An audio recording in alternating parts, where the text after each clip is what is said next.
Donc, Monsieur Ogier, merci, merci d'être là ce matin devant notre commission d'enquête.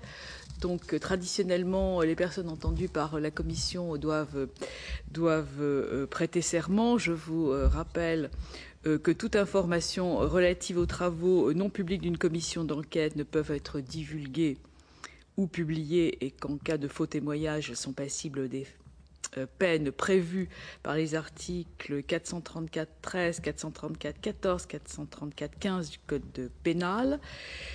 Donc, Monsieur Ogier, je vais vous demander de prêter serment, de dire toute la vérité, rien que la vérité, de lever la main droite et de dire « je le jure ». Donc je dirai toute la vérité, rien que la vérité, je le jure. Merci.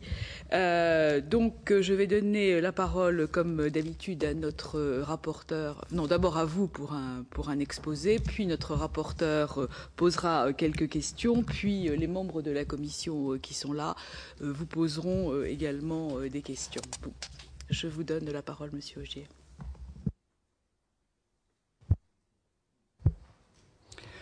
Merci, Madame. Donc c'est bien volontiers que j'ai répondu à l'invitation de votre commission, mais je tiens évidemment, en préambule à dire que je ne suis nullement concerné à titre personnel par les pratiques d'évasion de ressources financières ou d'évasion fiscale. Donc je tiens à dire de la façon la plus solennelle qu'en ce qui me concerne, ni directement ni indirectement, je n'ai eu recours à aucune pratique qui ait conduit ou qui ait essayé de conduire à un avantage fiscal. Je suis personnellement fiscalisé en France et je l'ai toujours été, même pendant la période où je travaillais très souvent en Chine. Je ne fais aucun investissement personnel direct. Tous mes investissements transitent par mon petit groupe dont le holding de tête s'appelle Euran. Alors il est vrai, et la presse en est fait l'écho, que Euran, dans un cas directement et dans un autre cas indirectement par le biais d'un sous-holding que j'ai créé à Hong Kong pour mettre dans une seule entité les différents investissements que mon groupe a réalisés en Chine. Donc dans ces deux cas, des investissements ont été faits dans des sociétés immatriculées aux îles Caïmans, sur lesquelles je reviendrai plus en détail. Mais je n'ai, même par le biais de ces structures, jamais, dans aucun cas, cherché à, encore une fois, même maximiser ma situation fiscale, comme disent les entreprises. Ça n'a jamais été le cas. Et je dirais donc, en réfléchissant un petit peu à ce que j'allais bien pouvoir vous dire et quelle réflexion je pouvais mener avec vous ce matin, dit au fond, il n'y a pas d'endroit qui soit, je pense, en soi, un paradis fiscal. Un État, un pays ne peut être utilisé comme paradis fiscal, mais c'est la pratique de ceux qui y investissent ou y ouvrent des comptes qui en font un paradis fiscal.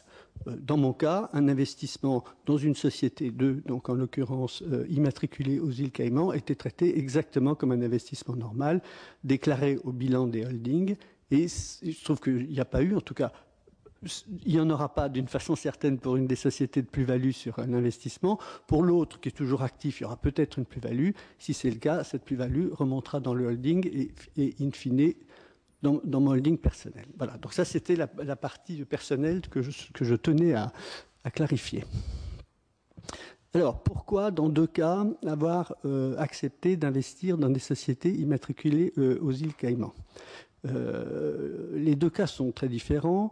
Dans l'un, qui était un investissement dans une chaîne de librairie privée, investissement réalisé en 2005, j'avais un rôle leader dans la gestion et dans l'investissement.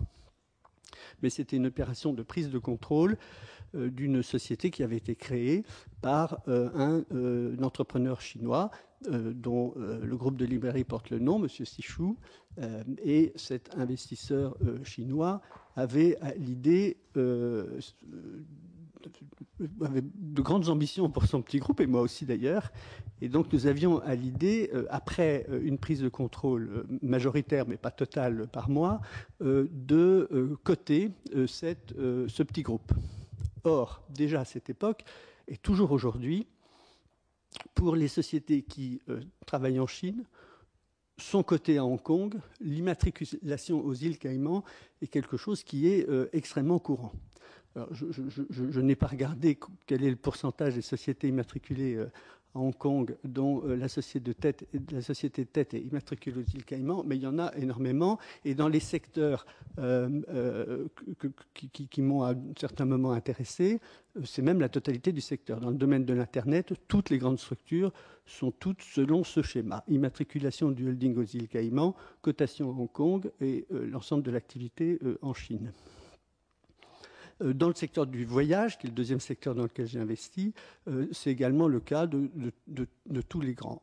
Alors, la raison, ce que les Chinois m'ont expliqué à ce moment-là, et les partenaires que j'avais pour ces opérations, c'est qu'en fait, l'immatriculation du holding de tête aux îles Caïmans était considérée comme une garantie pour les investisseurs étrangers, et notamment les investisseurs américains, puisque comme ça, ils échappaient à la juridiction de Hong Kong pour les titres du holding de tête, et ça leur apportait une certaine garantie.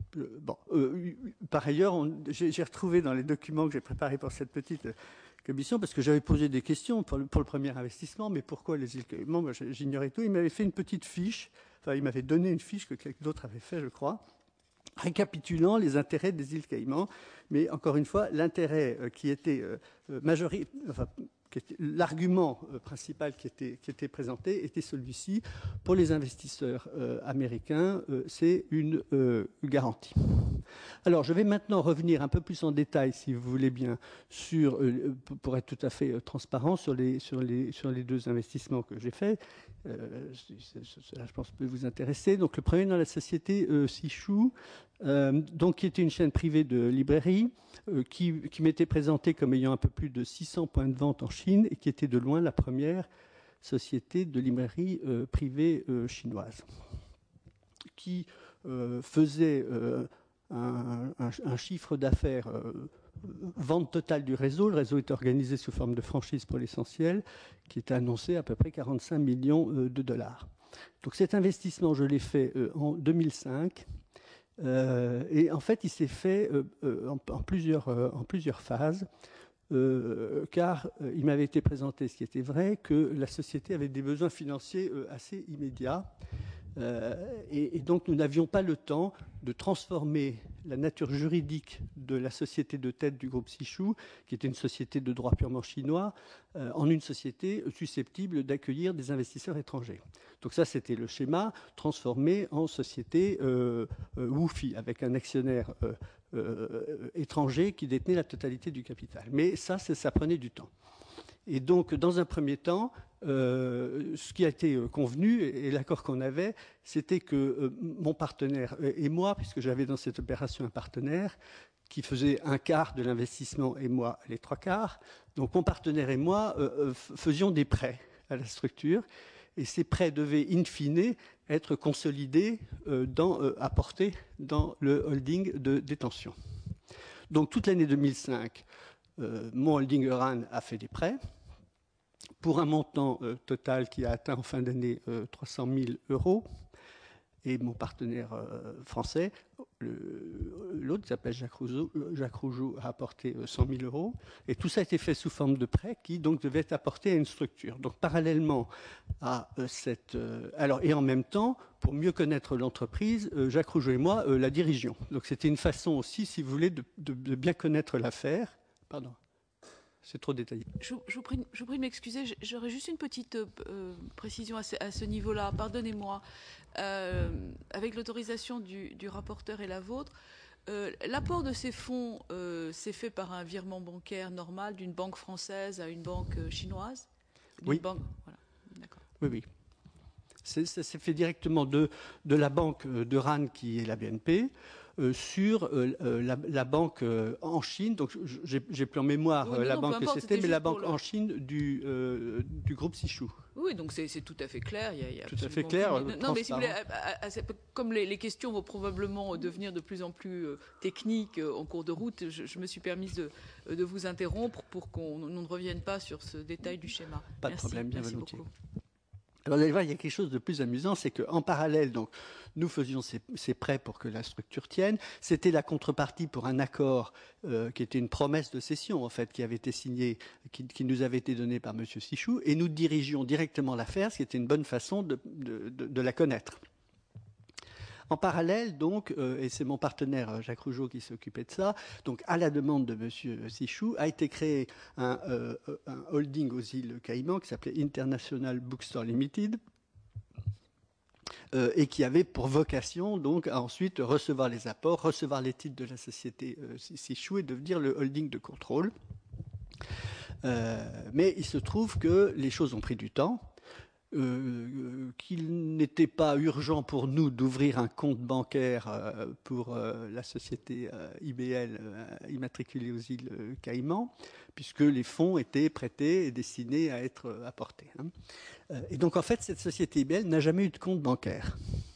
Pourquoi ? Parce qu'à la fin de l'année 2005, nous sommes aperçus, Jacques Rougeau et moi, qu'en fait, alors non seulement la situation, effectivement, on se doutait bien que la situation n'était pas bonne puisque l'entreprise avait besoin de nos prêts, mais le petit audit préalable que j'avais fait, je suis un spécialiste de la franchise, donc j'avais posé des questions très précises sur les relations entre le franchiseur et le franchisé. Et en fait, l'auditeur chinois que j'avais mandaté pour cet audit avait en fait mal fait son travail et s'était contenté de recopier ce qu'il y avait dans les comptes de la société. Et donc en réalité, les relations avec les franchisés étaient très mauvaises et la société ne pouvait pas durablement être profitable. Et donc, à la fin de l'année 2005, Jacques Rougeau et moi avons dit à M. Sichou que nous n'allions pas continuer à investir dans cette structure. On a cherché d'autres investisseurs début 2006, fin 2005, début 2006, et puis personne n'est venu, et donc on a laissé tomber. Alors, ça veut dire en pratique que la société IBL aux îles Caïmans, donc qui avait été montée comme une structure d'accueil, n'a en réalité jamais eu de compte bancaire et n'a jamais eu d'activité réelle. Quant aux investissements qui avaient été faits par prêt pour la société Sichou, ils ont été comptabilisés dans mon holding RAN au titre d'un investissement à venir dans la société IBL. Voilà. Et ça a été la fin de cette histoire en ce qui me concerne et concerne mon groupe, parce que j'ai rendu les clés à M. Sichou, et d'ailleurs, peu après, le groupe a peu à peu périclité. Voilà. Mais ce que j'ai trouvé intéressant compte tenu du sujet de votre enquête, c'est que donc en l'occurrence, la société IBL n'a jamais eu de compte nulle part, et donc le montage a totalement avorté, et la structure créée aux îles Caïmans est une structure totalement creuse, vide et qui n'a aucune activité et aucun actif. Alors, la deuxième opération date de 2007. Alors, elle est de nature un peu différente parce que là, je n'étais pas leader, mais j'avais été approché par deux jeunes Français vivant en Chine et qui connaissaient un peu le domaine du voyage et voulaient créer une plateforme pour les voyages. Alors, quand je dis plateforme, j'emploie un terme un peu vague, pardonnez-moi, mais c'est-à-dire que c'était une plateforme dans laquelle les tour opérateurs étrangers et aussi chinois proposant des voyages à l'étranger pour les Chinois, et notamment en Europe, proposaient leur offre et d'un autre côté pouvaient acheter ces voyages soit des particuliers, soit des agences de voyage. Donc le projet me paraissait intéressant avec de bons professionnels. J'ai beaucoup aidé sur le fond à monter et j'ai fait par l'intermédiaire de mon sous-holding à Hong Kong qui s'appelle Capital Concorde un investissement mais qui était plus d'accompagnement dans cette opération. Donc pour lequel j'ai beaucoup conseillé ces jeunes Français à monter leur opération. L'investissement qui a été fait au total par ma société Capital Concorde est de 1 115 000 Hong Kong dollars, et donc ça fait à peu près 120 000 euros. 115-120 000 euros. Et ça représente alors ça a un peu varié parce qu'il y a eu 3 augmentations de capital successives, mais ça varie entre 2,5 et 3% du capital total de la structure. Donc là, rôle, si vous voulez, très minoritaire. Alors, dès l'origine, les jeunes Français, avec le tour de table qu'ils avaient constitué, ont choisi également d'immatriculer le holding de tête de leur structure aux îles Caïmans. Et puis ensuite, selon le schéma classique, il y avait une filiale à Hong Kong et puis une filiale en Chine où dans le domaine du voyage, il y avait des questions un peu complexes de détention de licences d'agents de voyage, et pour lequel il fallait avoir des accords particuliers avec des sociétés chinoises. Donc ce montage était un peu complexe, mais en tête, il y avait effectivement, pour rapidement les raisons que j'ai indiquées tout à l'heure, puisque là aussi l'ambition était grande. Donc moi, vous voyez, j'ai eu 2,5% en mettant au capital 100 000 € au total, un peu plus. Donc quand même, il y a eu des investissements beaucoup plus lourds qui ont été réalisés, et cette société avait une grande ambition. Cette société, au moment où nous parlons, existe toujours, mais a connu un certain nombre d'évolutions, et notamment en fait a été fusionnée avec une société purement chinoise, car nos jeunes Français en fait ne connaissaient pas assez les besoins et la façon d'acheter des Chinois. Ils n'ont pas été très bons en marketing. Donc la société ne s'est pas très bien développée, mais la participation est toujours là et toujours vivante. Alors là, simple expérience que j'ai sur ce point.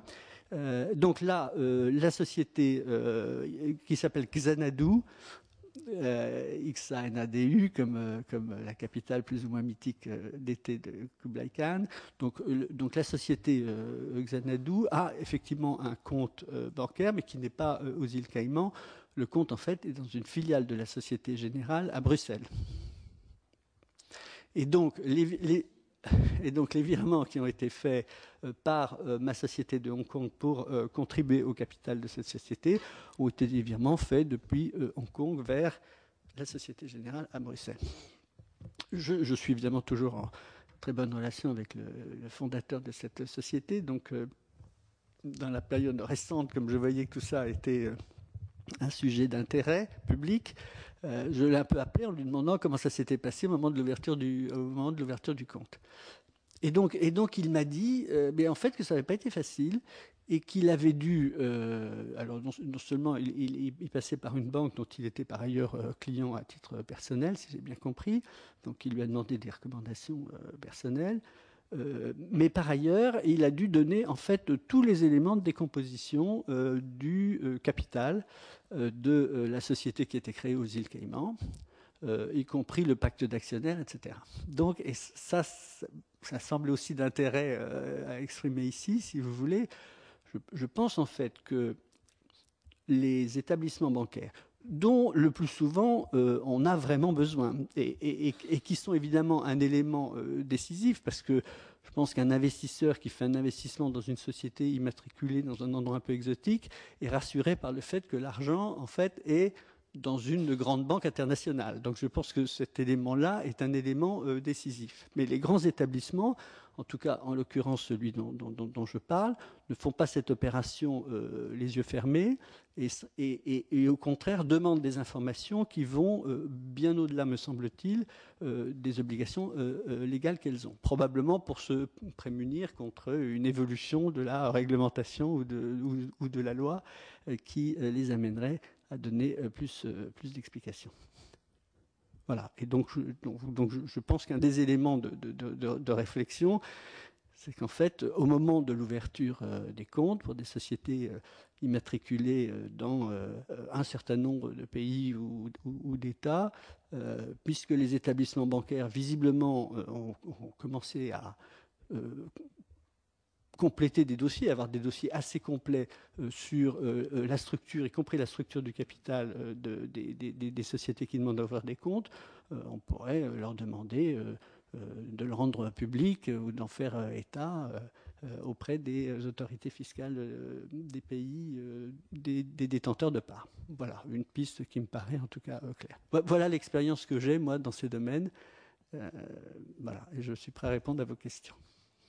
Bien, Monsieur Augier, nous vous remercions de cet exposé.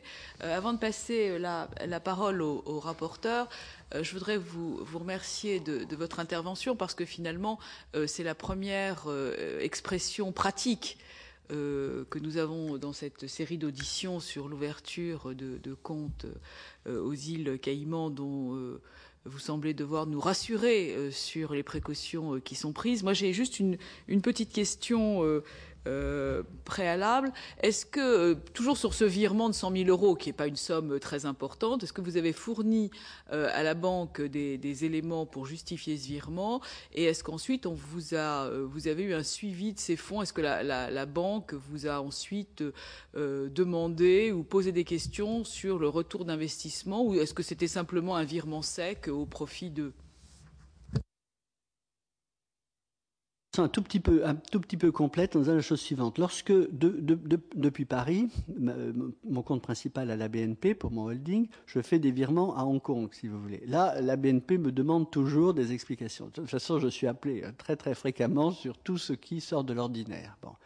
Et par ailleurs, donc j'ai des contacts réguliers avec le chargé de clientèle qui suit mes affaires, et donc ils savent très bien comment évoluent les choses. Donc ça, c'est dans le cas général pour les mouvements qui sont faits de la France vers mon sous-holding à Hong Kong.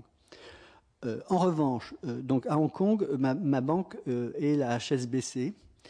Et dans mon souvenir, je pense que j'ai un bon souvenir, lorsque le virement est parti de la HSBC à Hong Kong vers la Société Générale, si vous voulez, aucune question ne m'a été posée. Alors, est-ce que des questions ont été posées à la société qui gère au plan administratif, si vous voulez, ma société Hong Kong? Franchement, je ne crois pas. Je crois que ça, c'est peu dans les pratiques. Voilà. Non, honnêtement, je ne crois pas que la question ait été posée.